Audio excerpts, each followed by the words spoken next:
예수님께서 여러분의 하나님이 되시는 줄 믿습니다. 아멘. 나의 하나님이 되시는 줄 믿습니다. 아멘. 생존하시는 하나님, 아브라함의 하나님, 이삭의 하나님, 야곱의 하나님, 그는 죽은 하나님이 아닙니다. 사신 하나님이라고 성경은 고백하고 있습니다. 살아계신 하나님께서 오늘 이 자리에 우리와 함께 하십니다. 그 살아계신 하나님 앞에 예배드릴 때 하나님의 은혜를 충만히 받는 복된 시간 되시길 주의 이름으로 축원을 드립니다. 아멘. 이 복음이라고 하는 것이 무엇입니까? 이 복된 소식, 기쁨의 소식입니다. 이 복음은 받으면 믿게 되어 있습니다. 이 믿으면 생명 얻게 되습니다. 생명 얻으면 기쁨에 있게 됩니다. 그래서 복음은 기쁨의 소식입니다. 복된 소식이죠. 오늘 이 본문의 배경에 보면 한 여인이 등장합니다. 사마리아 여인이라고.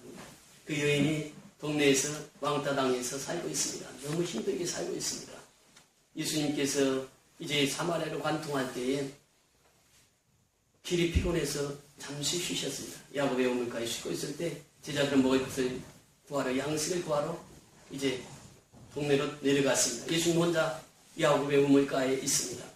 근데 정오 때에 한 여인이 물동이를 이고 옵니다. 그 여인은 본래 새벽에 물동이를 이고 자녀들을 키우고 가정생활을 해야 될 텐데 이 여인은 정오에 물을 들어온 것입니다. 동네에서 왕따당한 사람이죠. 누구도 그 여인을 알아주는 사람이 없습니다. 물을 들어왔는데 예수님께서 거기 계신 것입니다. 예수님께서 나에게 물 좀 달라 이렇게 얘기를 합니다. 그러니까 당신은 유대인이고 나는 사마리아인인데 어떻게 유대인 당신이 나에게 물을 달라고 합니까? 그런 얘기를 합니다. 그때 예수님께서 내 생수를 달라고 하는 이가 누구인지를 알았더라면 너는 생수를 구했을 것이다. 내가 주는 물은 영원히 목마르지 아니하리라 말씀하십니다. 그럼 그 물을 내게 주옵소서. 그때 예수님께서는 뜻밖의 그 여인에게 말합니다. 내 남편을 불러오너라 이렇게 얘기를 합니다. 물 얘기를 하다가 갑자기 남편 얘기로 화제를 돌립니다. 그때 여인은 얘기합니다. 내 남편이 없나이다. 그러니까 예수님께서 그래 없다고 하는 말이 맞지. 내가 지금 사는 남편은 6번째. 이 과거의 살을 예수님이 꿰뚫고 계시냐 다 아셨습니다. 그때에 이 여인이 고백하는 고백이 있습니다. 주는 선지자이시로다. 당신은 선지자이시로다. 주님은 선지자이십니다. 이렇게 고백을 합니다. 그때 예수님께서 이제 26절에 보면 이렇게 말씀을 하십니다. 25절부터 보면 여자가 가로되 메시아 곧 그리스도라 하는 이가 오실 줄로 내가 아노니 그가 오시면 모든 것을 우리에게 고하시리이다. 예수께서 이르시되 내게 말하는 내가 그로다 하시니라.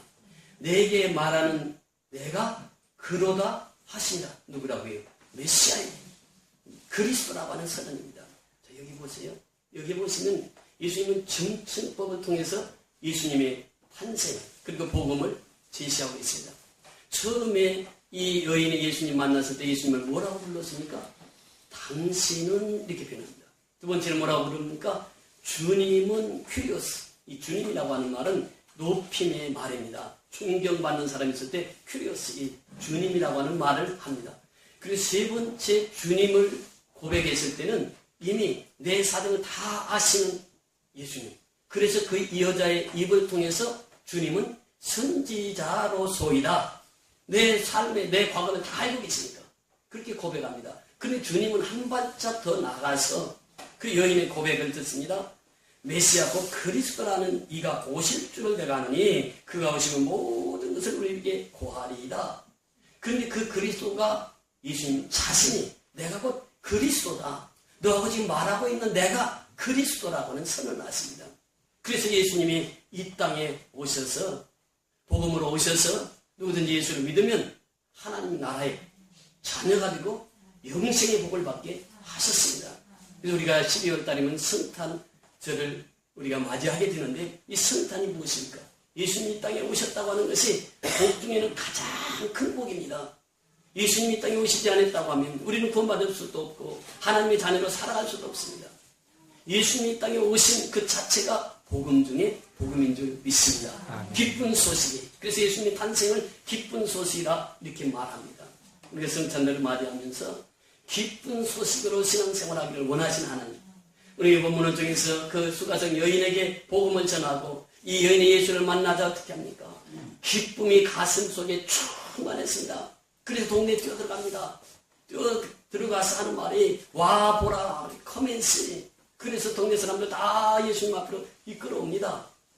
사실 본인이 자신을 생각했다고 하면 전도하지 못했을 거예요. 나는 동네 사람들에게 왕따 당하고 그렇게 이혼도 많이 했던 그 과거의 경력이 있는데 내가 동네 사람들한테 말한들 그 사람들이 듣겠는가? 이렇게 육적인 생각으로 복음을 전했다고 하면 누구도 그 사마리아인들은 예수님 앞에 나오지 못했을 것입니다. 그런데 예수를 믿고 나니까 과거의 모든 일을 예수님이 다 용서해 주셨어요. 이제 내가 하나님의 자녀가 되고 하나님의 백성이 되었으니까 당당한 것입니다. 여러분, 나는 부족해서 전도 못해요. 나는 연약해서 할 수 없어요. 이런 얘기 하지 마세요. 예수님을 믿는 그 순간부터 하나님은 나를 하나님의 백성, 하나님의 자녀로 삼으신 것입니다. 나에게 그 하나님의 자녀에 대한 권세가 있습니다. 하나님의 자녀가 되는 특권을 나에게 이미 주셨다라고 하는 것이죠. 그 여인은 그것을 깨달았습니다. 그래서 동네에 가서 와보라. 사람들이 많이 왔습니다. 와서 그 여인의 말을 듣고 예수를 믿기 시작합니다. 그런데 성경에 보니까 많은 사람이 예수를 믿었더라 이렇게 고백하고 있습니다. 오늘 본문 위에 바로 39절에 보면 여자의 말이 그가 행한 모든 것을 내게 말하였다 증거하므로 그 동네 중에 많은 사마리아인이 예수를 믿는지라. 그러니까 예수님 앞에 나온 사람들이 다 예수 믿게 된 것이에요. 많은 사람이 예수를 믿게 된 것입니다. 그런데 사마리아인들이 예수께 와서 자기들과 함께 유하기를 청하니 거기서 이틀 유하시니 예수를 믿고 나니까 마음속에 기쁨이 충만한 거예요. 예수님 옆에 계신 거예요. 예수님, 우리 동네 갑시다. 우리 동네 가서 부흥회 좀 더 해주세요. 그래서 예수님께서 사마리아 그 성에 들어가서 이틀을 부흥회를 엽니다. 그때 이 부흥회를 통해서 말씀을 받은 사람들이 어떻게 고백하고 있는지 보세요. 41절, 42절입니다. 시작. 예수의 말씀을 인하여 믿는 자가 더욱 많아 그 여자에게 말하되 이제 우리가 믿는 것은 내 말을 인하여 아니니 이는 우리가 친히 듣고 그가 참으로 세상의 구주이신 줄 알미니라 하였더라. 예수의 말씀을 들으니 예수가 참으로 구주이신 것을 믿었더라. 오늘 여러분들이 하나님의 말씀을 듣고 있습니다. 여러분들이 하나님의 말씀을 받을 때에 여러분의 입에서 고백이 무슨 고백이 나와야 됩니까? 예수는 메시아시오. 예수님은 하나님의 아들이시오. 예수님은 참으로 나의 구세주로다. 그런 고백이 여러분의 입에서 흘러넘쳐야 될 줄 믿습니다. 그래서 예수 믿는 사람은 기쁨이 충만합니다. 예수 믿는 사람은 감사가 넘칩니다. 그래서 내가 예수 믿는 그 기쁨을 말하지 않고는 견딜 수 없는 사람이 예수 믿는 사람이에요. 예수님께서 사마리아에서 전도하시고 이제는 사마리아에서 저 갈릴리까지 가십니다.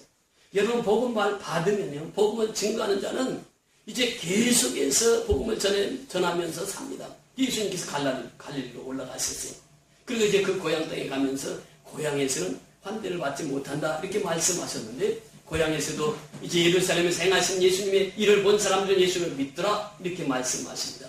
그러면서 예수님께서 오늘 본문에 46절에 보면 그 말씀을 하십니다. 예수께서 다시 갈릴리 가나에 이르시니 전에 물로 포도주를 만드신 곳이라. 왕의 신하가 있어 그 아들이 가버나움에 병들었더니 이렇게 표현합니다.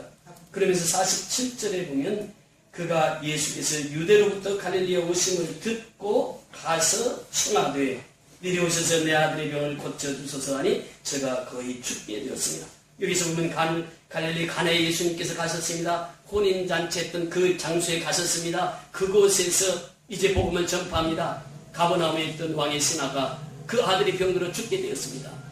그 이 왕의 신하는 그 당시 분봉왕이었던 헤롯 안티파스 그의 왕에 속한 사람이었습니다. 그래서 여기 말씀에 보면은요, 왕의 신하라고 하는 것은 왕에 속한 사람, 왕과 함께 사는 사람 이런 표현이 있습니다. 그러니까 지금으로 말하면 청와대 참모진이에요. 청와대 참모진으로 있던 사람입니다. 근데 이 사람은 재물도 많았던 사람이에요. 돈도 많았습니다. 권력도 있습니다. 돈도 많았습니다. 누구에게 남부럽지 않는 생활을 하고 있었던 사람이죠. 근데 아이들이 죽어가고 있습니다. 지금으로 말하면 아마 대통령 주치의를 보냈을지도 모릅니다. 그 왕의 신하였기 때문에 의사라는 의사, 좋은 의사라는 좋은 의사 다 붙여봤지만 이 아이가 살아나지 못하는 거예요. 죽어가고 있습니다. 돈이 많아서 모든 거 다 할 수 있었지만 그러나 이 아들은 죽어가고 있습니다. 여러분 요즘에 국민일보에서 리서치를 했습니다. 청년들에게 이 세상을 살아가면서 가장 중요한 것이 뭐냐? 질문했습니다. 60, 70%가 뭐라고 대답했는지 아십니까? 돈. 돈 있으면 됩니다. 여러분, 돈 가지고 문제가 다 해결됩니다. 이 왕의 신하는 돈이 많았어요. 권력도 있었습니다. 누구든지 대동할 수 있었어요. 그런데 아들이 죽어가는 것을 그것을 막을 수가 없는 거예요. 여기서 저는요, 왕의 신하를 보면서 무엇을 깨달았느냐? 왕의 신하가 그 아들을 얼마나 사랑했느냐? 아버지는 아들을 사랑합니다. 아들이 아프면 아버지가 됐으면 모든 것을 짊어집니다. 차라리 내가 아팠으면 하는 것이 아버지의 심정이죠. 저는 이 가시고기라는 소설을 읽으면서 제가 몇 번 눈물을 흘린 적이 있습니다. 이 가시고기는 엄마 아빠가 살면서 이제 알을 낳습니다. 알을 낳게 되면은 그때부터 엄마는 자기 마음대로 돌아다녀요. 근데 아버지는 그 알을 지킵니다. 지키면서 그 알을 부화될 때까지 다른 사나운 물고기들이 와서 알을 먹지 못하도록 다 지키고 있어요. 그리고 지키고 있다가 이 알이 부화가 되면, 알에서 이제 부화가 되면, 그때 이제 새끼들이 먹을 것을 찾고 있는데, 먹을 것을 어디 갖다 줄 데가 없어요. 근데 아버지가 그 살을 다 떼어서 새끼들에게 다 나눠줍니다. 그리고 새끼에게 그 살을, 새끼들은 아버지의 살을 다 파먹고 살아요. 그 나중에 아버지 몸뚱이가 가시만 남게 돼요. 다 자식이 다 파먹어, 아버지의 살을. 그리고 이 자식이 살아납니다. 그래서 이 뼈가 가시만 남았을 때, 그래서 이 가시고기라고 하는 이름이 거기서 나옵니다. 아버지의 사랑. 아버지의 사랑은 한이 없습니다.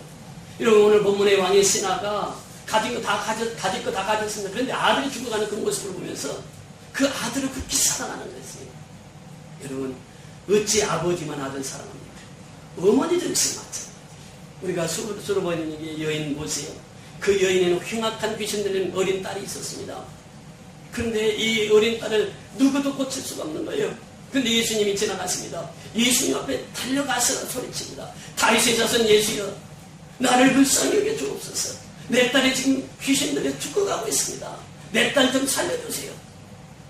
예수님 아무 말씀도 안 하시고 하도 소리쳐 부르니까 제자들이 말합니다. 저 여자 좀 쫓아보내자고 예수님에게 얘기하는데, 예수님께 사실 말씀, 나는 이스라엘 백성들에게 떡을 주러 왔지 다른 사람이 양식을 주러 온 것이 아니니라. 그러니까 이 여자가 예수님 앞에 와서 무릎을 꿇습니다. 엎드립니다. 그리고 예수님 앞에 간청합니다. 예수님, 내 딸이 지금 죽어가고 있습니다. 귀신이 들려서 죽어가고 있습니다. 내 딸 좀 고쳐주세요. 간절히 예수님 앞에 구합니다. 그랬더니 예수님이 또 하시는 말씀이, 내 자녀에게 줄 떡을 개에게 줄 수 없노라. 지금 이 여인은 개로 죽어가는 것이죠. 그럼에도 불구하고 이 여인 속에는 간절한 딸의 병 고침을 위해서 간절하게 예수 앞에 부르짖음 하시는 말씀, 하시는 말이 맞습니다. 개라 할지라도 주인의 상에서 떨어지는 것은 개가 먹을 수 있지 않습니까? 나를 그 개로 여겼다고 하면 개처럼 주인이 떨어지는 그 상에서 떨어지는 그 음식을 내가 먹을 수 있지 않습니까? 그 음식을 내가 먹게 해주세요. 왜냐면 개를 키우다 보니까요, 개가 밥을 먹을 때 되면 싹 옵니다. 와가지고 제가 밥을 먹으면 그 눈이 제 입만 쳐다보면 주인이 혹시 나한테 안 주나. 그 눈방울을 쳐다보면요, 내가 혼자 먹을 수 없어. 입에서 부엌다가 그냥 또 주고 그러다 보니까 밥만 먹으면요, 밥소리만 나면 부엌으로 쫙 달려와서 그리고 밥을 쳐다보면 안 줄 수가 없더라고요. 걔도 부수기 거예요. 근데 예수님께서 그 여인의 믿음을 다 보시고, 여자야, 내 믿음이 크도다. 내 믿음이 크도다. 내 믿음대로 될지니라. 내 믿음대로 될지니라. 즉시로 그 딸이 낳습니다. 부모의 심정이에요. 아버지의 자식사랑, 어머니의 자식사랑, 성경 우리에게 말씀을. 그런데 보니까 오늘 하나님이 이 왕의 신하를 통해서 무엇을 우리에게 보여주고 있느냐? 하나님의 사랑입니다. 하나님이 우리를 얼마나 사랑하셨는지. 하나님이 세상을 이처럼 사랑하사 독생자를 주셨으니 이는 저를 믿는 자마다 멸망치 않고 영생을 얻게 하려 하십니다.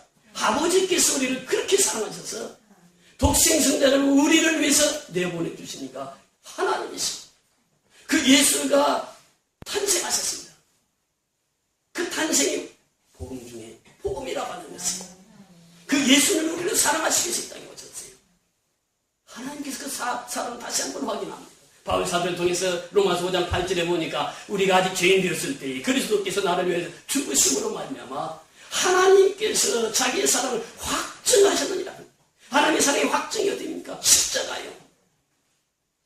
하나님의 아들이 많았던 것도 아닙니다. 딸들이 있었던 것도 아니에요. 무남 동료, 외아들, 독생자, 그 아들을 우리에게 주셨어요. 많은 아들 중에서 하나를 주신 게 아니라 하나밖에 없는 그 아들을 우리에게 주신 게 하나님의 사랑입니다. 우리는요, 하나님의 사랑 없이는 하루도 살아갈 수 없는 것입니다. 하루도 우리는 하나님의 사랑을 받지 않고는 살아갈 수 없는 것이 인생입니다. 다윗 왕이 무슨 고백을 합니까? 나의 힘이 되신 여호와여, 내가 주를 사랑하나이다. 주는 나의 반석이시여, 나의 생명이시여, 나의 은신처시여, 나의 피할 바이시여, 나를 구원하시는 구세주 예수로 급선한 하나님 아니겠습니까? 이 다윗의 하나님의 사랑, 왕의 신앙이 하나님의 사랑. 지금 왕의 신앙은요, 지금 오늘 본문에 보니까 별로 믿음이 없었던 것 같아요. 보세요. 47절 이하, 이제 48절 보면은 예수께서 가라사대 너희는 표적과 기사를 보지 못하면 도무지 믿지 아니하니라. 지금 왕의 신하의 그 믿음을 직접 보시고 예수님 말씀하시고, 너 믿음 없어. 너 가나안에서 누리번에 포도주 되게 만들었을 때 너 거기 있었지? 아니면 그 소문 들었지? 너 그 소문 듣고 나한테 왔지? 지금 그 말씀이거든. 표적 신앙을 예수님이 책망하는 거예요. 오늘도요, 예수 믿으면서 표적 신앙을 따르는 사람이 얼마나 많은지 몰라요. 예수님이 하나님의 아들이라면 정말 하나님의 아들답게 표적을, 기적을 나에게 보여주세요. 그럼 내가 믿을게요. 이 표적 신앙. 아주 예수님이 칠칙을 하십니다. 표적 신앙. 오늘날 많은 사람이 그 표적 신앙을 따르고 있어요. 예수님께서 말씀하시는 것은 네가 믿느냐? 믿으면 내가 표적을 보리라. 내가 믿느냐? 내가 믿으면 기적을 보리라. 이 표적 신앙은 아주 어린아이 신앙입니다. 그래서 예수님께서 그 왕의 신앙에게 직접 말씀하시는 거예요. 왜 사람들이 표적만 보고 나를 믿으려고 하느냐? 그렇지만 오늘날 우리가 신앙자는 우리 자신을 봐야 돼요. 나는 표적 신앙이 아닌가. 예수님은 표적 신앙 아주 칠책하십니다. 그러면서 한 단계 더 올라가서 예수님 그 신하가 얘기해요. 신하가 하는데 주여 내 아이가 죽기 전에 내려오셔서 표적 신앙이 됐든 무슨 신앙이 됐든 내 아들 살리는데 내가 시급한 거지. 공자가 되면 어떻고 또 맹자가 되면 어떻고 석가모니가 되면 어떤 내 아들 병만 고치면 된다는 거예요. 그러니까 예수님께서 그 표적 신앙을 지적하는데 지금 이 왕의 신앙 속게 내려오셔서 내 아들 좀 살려주세요. 이렇게 강구하는 거예요. 여러분 인생에서요 예수 만나면 예수가 답이 됩니다.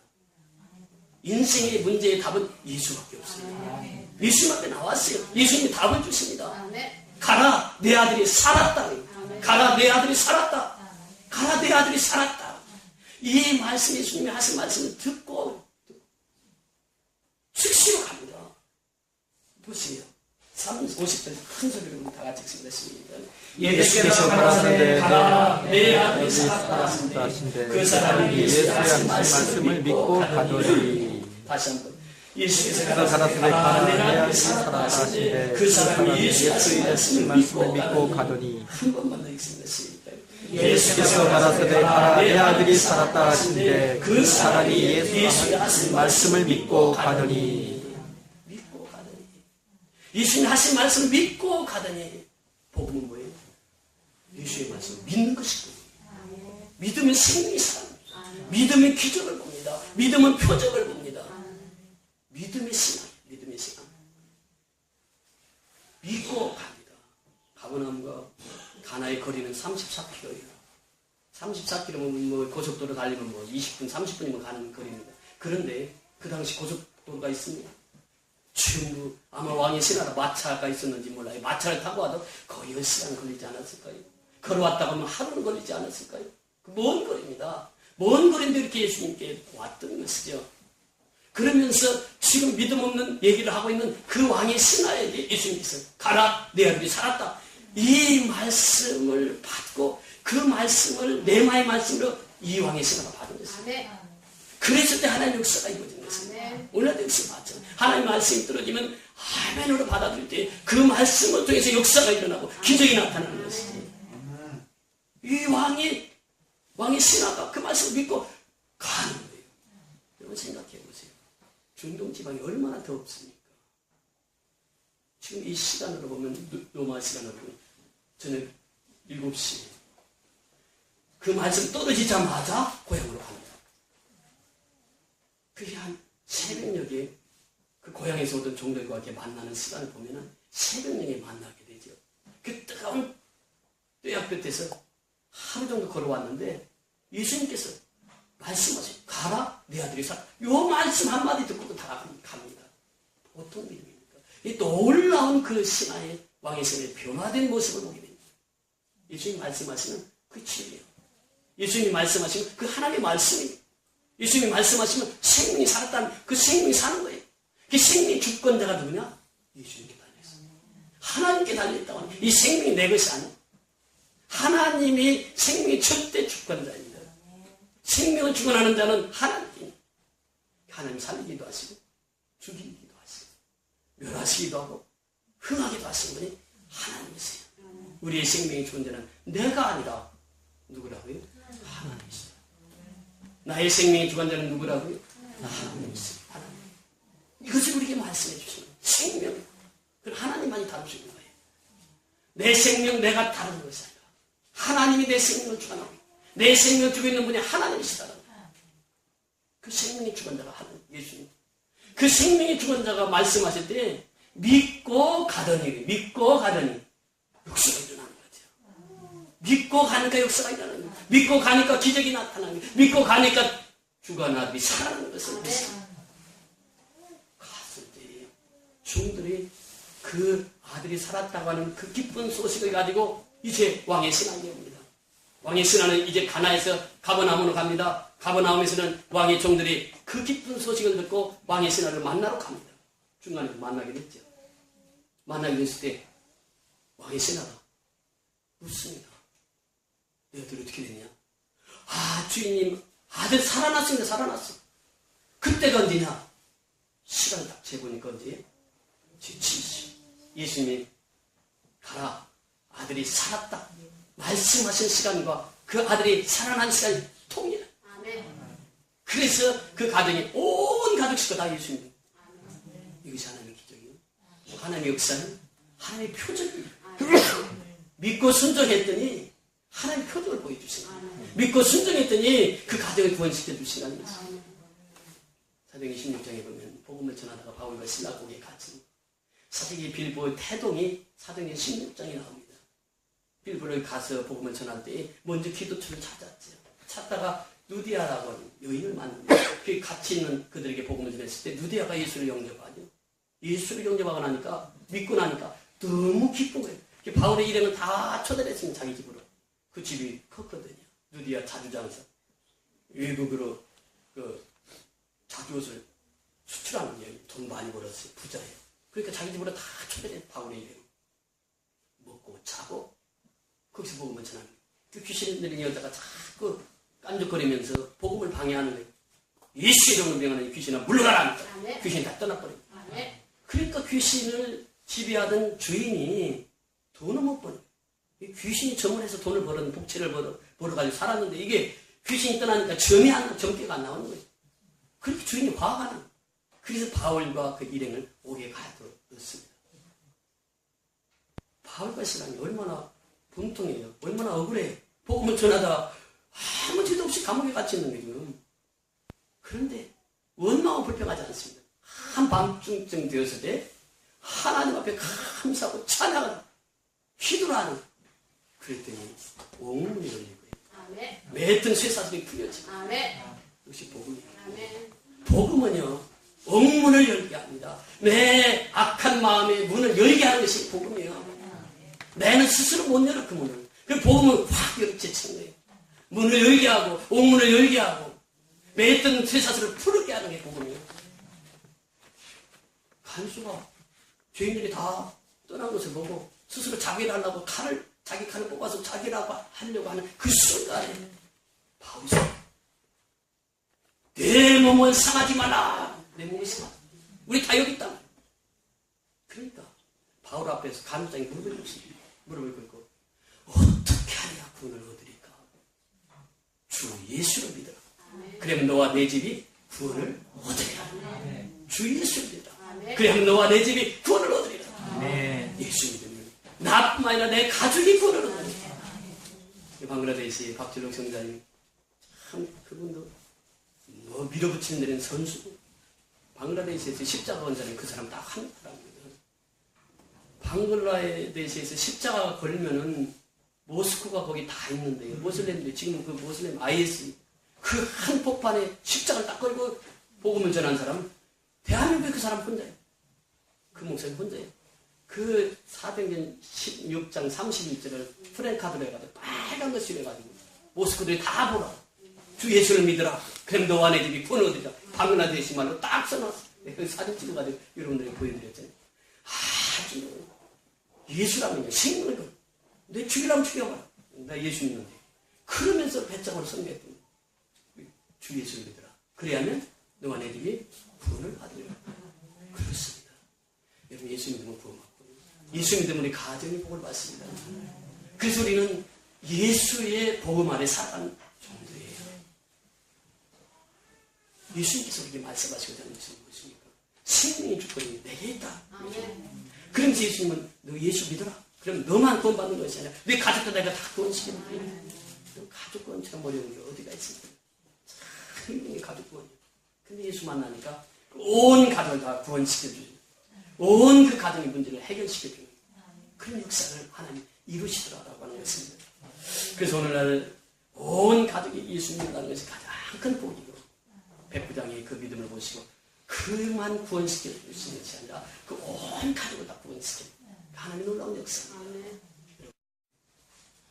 그 한 아이가 헐벗고 날씨가 좋은 날에 양말도 신지 않고 다 떨어진 신발도 신고 신발 가게 앞에서 무엇을 똑같이 쳐다봅니다. 그러면서 기도하는 거예요. 하나님, 자주 따뜻한 털신 하나님 주세요. 하나님께 기도하는, 하나님 저 따뜻한 털신 나에게 주세요. 기도하고 있어요. 오늘 지나가던 아줌마가 그것을 보면서 그 아이에게 그 어린 소년에게 다가갑니다. 야, 너 그 무엇을 그렇게 물끄러미 쳐다보고 있니? 저 털신 뭐하고 있니? 하나님 앞에 기도하고 있어요. 하나님 저 털신 주세요. 보니까 우리 옷이 남루하고 양말도 안 쓰고 신발도 다 떨어지고, 그렇게 이 아줌마가 그 주인에게 부탁을 해서 따뜻한 거 좀 달라. 그래서 그 아이를 얼굴도 씻기고 발도 씻기고 다 씻기고 그 양말을 6걸레를 사가지고 그 중에 하나를 새벽 양말을 뜯어가지고 그 아이에게 양말을 신고 그 가리키고 있던 털신 사서 그 아이에게 신겼습니다. 이제 됐니? 좀 괜찮니? 말을 못하는 애가. 이제 그 아줌마는 이제 자기 길을 가려고 일어섰으니까 아주머니 부르는 거예요. 근데 아주머니가 돌아서서 딱 보니까 애가 눈에 눈물이 가득 고여 있는 거예요. 아주머니가 하나님 부인 맞지요? 아주머니가 하나님 부인 맞지요? 내가 하나님 앞에 구했는데 그 아주머니가 신발을 하기 중, 그러니까 이 아이는 하나님의 부인으로 가는 거예요. 여러분, 생일을 맞이했습니다. 우리 주변에 참 어려운 이웃들이 많아요. 우리가 자선 냄비를 하고 있습니다. 지금 조배됐습니다만 화요일날, 수요일날, 목요일날, 토요일날 4번 자선합니다. 이 목적이 무엇입니까? 우리가 거기에서 이제 수익금으로 전체 가난한 이웃들이 쌀을 나누고자 하는 것입니다. 우리도 동사무소에서 연락이 왔어요. 올해도 쌀 잔치하죠. 해야죠. 작년처럼 우리에게 기부할 수 있죠. 해야죠. 우리의 가난한 이웃은 항상 우리 곁에 있습니다. 그들에게 예수의 사랑이 소금을 피우는 거죠. 신앙은 말을 건네는 것이 아니고 기왕의 신앙이 되는 것이죠. 믿고 가든 그게 무슨 말입니까? 간다라는 동사. 기독교는 명사의 종교가 아닙니다. 교수님처럼 줄에 저기까지 있는 게 아니라 기독교는 가는 종입니다. 살아요. 동사의 종류, 명사의 종류가 아니라 명사의 종류는 정체도 있지만 동사의 종류는 항상 움직입니다. 믿음이라고 하는 것은 행함 있는 믿음이 살아있는 믿음이에요. 행함 있는 믿음이 사는 믿음이에요. 정말 여러분들 힘들고 어렵지만 여러분들 시간 내서 한 번씩 참석하셔서 정말 이 구세군 자선자의 밑종 때 땅땅 두드리면서 가난 이웃에게 그 사랑을 한번 보여주자고 하는 거예요. 지금 12월달 마지막이 다가오고 있습니다. 올 한 해도 보면 참 힘들었던 일들 많았어요. 그런데 그 힘든 과정 속에서도 한 놀라운 역사를 행하셨습니다. 우리 교회를 통해서 저 필리핀에 지금 교회가 세워지고요. 그 교회가 날마다 풍부하고 성장해요. 그 담임 목사가 한 달 동안 몸이 아파가지고 병상에서 주사를 꽂고 있었는데 오늘 아침에 메시지가 왔어요. 오늘 설교할 수 있게 되었습니다. 설교 요약문을 저에게 다 보내왔어요. 그 교회 이름이 동서 화목 그리스도의 교회 안티칸 동서 화목 그리스도 교회. 여성 의원들이 이번에 4월달에 헌금해서 지은 교회입니다. 여기 그 얘기를 했던 여성 의장님 그 얘기를 하시는데 그 마음이 감동이 오더라고요. 우리가 교회를 하나 지었으면 좋겠다. 그때 그 교회가 지붕하고 이제 그 하면 다 마무리되는데 그래서 이제 자기가 헌금을 하고 여성 의원들한테 얘기했더니 한 주 동안 그 돈이 다 한 500만 원 안 돼도 하여튼 몇백만 원 이렇게 모아가지고 이번에 갖다 줬는데 그 교회가 완공하면서 20명에서 70명의 교회가 성장하고 아주 열심히 복음을 전하는 불과 몇 개월 사이죠. 몇 개월. 하나님의 생명이 쓰이는 떨어진 곳마다 하나님의 기적적인 역사는 이루어지게 되는 줄 믿습니다. 여러분의 수고와 땀과 눈물이 필리핀 땅에 30여 개를 세울 수 있게 하셨고 미얀마의 교회를 세울 수 있게 하셨고 또 중국의 교회를 세울 수 있게 되었습니다. 이번에 미얀마에 그 홍수로 인해서 집이 다 떠난 것 같아요. 리안 목사님이 이제 이번 18일 날이면 미얀마 가시게 되는데 그 미얀마 집 한 채 짓는데 50만 원이 친다. 그런데 감동이 되신 분은 집 한 채 짓고요. 이제 그 콘크리트로 하려면 한 3, 400 들어가고 지금 거기에 그 쓰려진 그 가정들은 코코넛 야자이 이렇게 짓는 집이 있는데 그건 한 50만 원에 지을 수 있다. 한 가족이 많습니다. 보면 한 가정이 보통 가보니까요 10명에서 15명 이제 전기가 안 들어간 마을이 있다 보니까 저녁에 껌껌해지면 해만 넘어지면 다음에 동틀 때까지 핫취 같은 거를 그 꼴짝에서 그 리안 목사님 오셔서 참 대한민국까지 오신 걸 보면 기적이요. 자기가 늘 그런 고백을 합니다만 내가 하나님 믿어가지고 이 대한민국까지 오게 되었다고. 미얀마에서 대한민국 오면요 출세 중에 출세, 성공 중에 성공이고 하나님 안 받으면 도저히 미얀마에서 올 수 없는 거죠. 와가지고 이렇게 신앙생활 하면서 그 교회에서 잘 봉사하고 헌신하는 모습을 보면서 감사합니다. 정말 오늘 말씀을 통해서 우리 주치의장님 메시지가 있습니다. 예수 만나면 인생의 가장 큰 만남이 예수 만나는 그래서 예수를 만나야 우리 인생에 성공할 수 있습니다. 정치봉 씨가 만남이라고 하는 시를 썼는데 이렇게 썼습니다. 가장 잘못된 만남은 생선과 같은 만남이다. 만날수록 비린내가 묻어나오니까. 가장 조심해야 하는 만남은 꽃송이와 같은 만남이다. 피었을 때 환호하다가 시들어버리면 버리니까. 가장 근심해야 하는 가장 비천한 만남은 건전지와 같은 만남이다. 힘이 있을 때는 잘 간수하지만 힘이 다했을 때는 던져버리니까.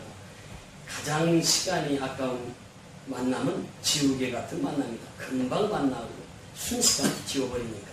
가장 아름다운 만남이 있습니다. 그 만남이 손수건과 같은 만남이다.